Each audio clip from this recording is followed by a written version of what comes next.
अस्सलाम वालेकुम। मैं हूं जहांगीर हमदानी और अपनी YouTube चैनल प्लांट्स लवर पर, और ये खूबसूरत मोर हमारी सोसाइटी में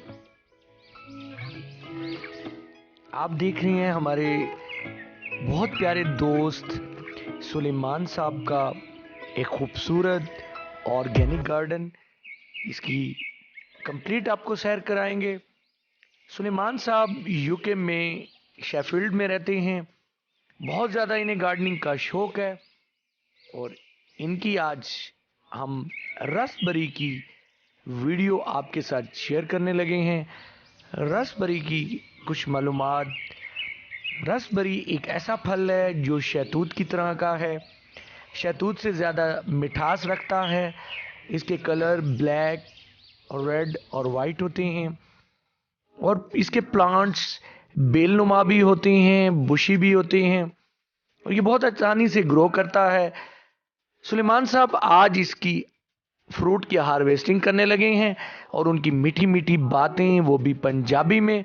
आए फ्रेंड्स, फिर सुलेमान साहब की ये वीडियो एंजॉय करते हैं।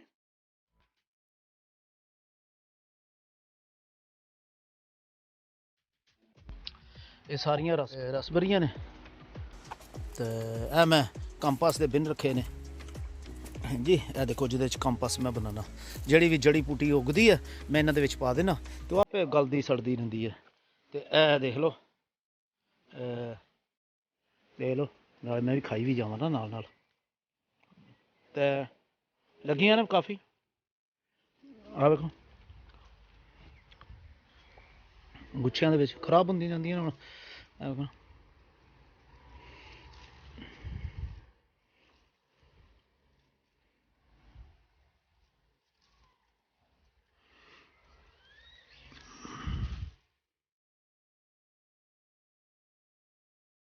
ਇਹ ਲਓ ਜੀ, ਇਹ ਥੋੜੀ ਜਿਹੀ ਟਾਹਣੀ ਨਾਲੋਂ ਵੇਖ ਲਓ ਕਾਫੀ ਤੋੜ ਲੀਆਂ। ਅੱਛਾ, ਇਹ ਮੈਂ ਲਾਏ ਨੇ, ਜਿਹੜੇ ਲਾਏ ਸੀ ਬੂਟੇ, ਇਹ ਉਹਦਾ ਆਲੂ ਬੁਖਾਰੇ ਤੇ ਲੱਗਿਆ ਸੀ ਤੇ ਉੱਤੋਂ ਸੜ ਗਿਆ, ਥੱਲੋਂ ਥੋੜਾ ਜਿਹਾ ਹੈ, ਵੇਖ ਲਓ। ਅੱਛਾ ਜੀ, ਆ ਲੱਗੀਆਂ ਨੇ, ਇਹ ਆਲੂ ਬੁਖਾਰੇ ਤੇ ਲਾਇਆ। ਇਹ ਜਿਹੜੀਆਂ ਸਾਈਡਾਂ ਤੇ ਟਾਹਣੀਆਂ ਨੇ, ਮੇਰੀ ਸਲਾਹ ਇਹਨਾਂ ਨੂੰ ਏਅਰ ਲੇਅਰ ਕਰਾਂਗਾ, ਦੇਖਦੇ ਹਾਂ ਕੀ ਹੁੰਦੀਆਂ ਨੇ। ਲੱਗੀਆਂ ਨੇ ਬੇਤਾਸ਼ਾ। ਤੇ ਇਹ ਵੀ ਐਪਲ ਦਾ। ਅੱਛਾ ਜੀ, ਇਹ ਵੀ ਸੇਬ ਦਾ ਹੀ ਹੈ, ਐਪਲ ਦਾ। ਇਹ ਨਾਸ਼ਪਾਤੀ ਦਾ।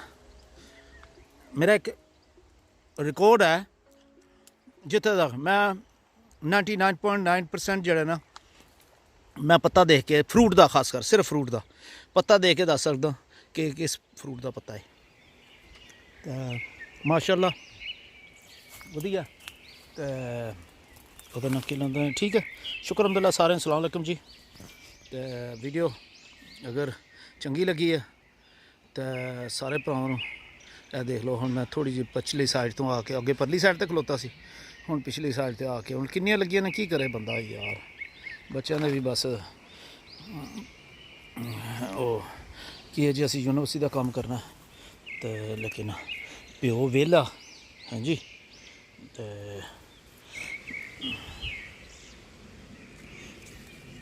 ਇਹ ਵੇਖੋ,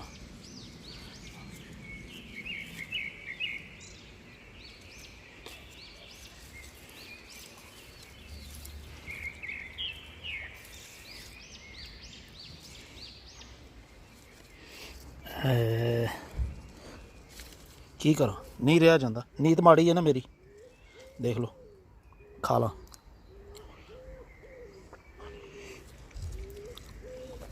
ਹੋਰ ਤੋੜ, ਉਹ ਗਿਰ ਗਈ।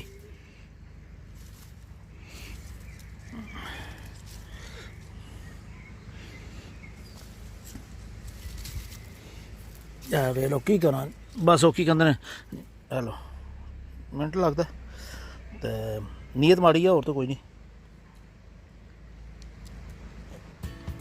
ਉਹ ਗਿਰ ਗਈ ਥੱਲੇ। ਚਲੋ ਠੀਕ, ਸਾਰੇ ਭਰਾਵਾਂ ਨੂੰ अस्सलाम वालेकुम। इंशाअल्लाह फिर मुलाकात होगी। अस्सलाम वालेकुम व रहमतुल्लाहि व बरकातहू।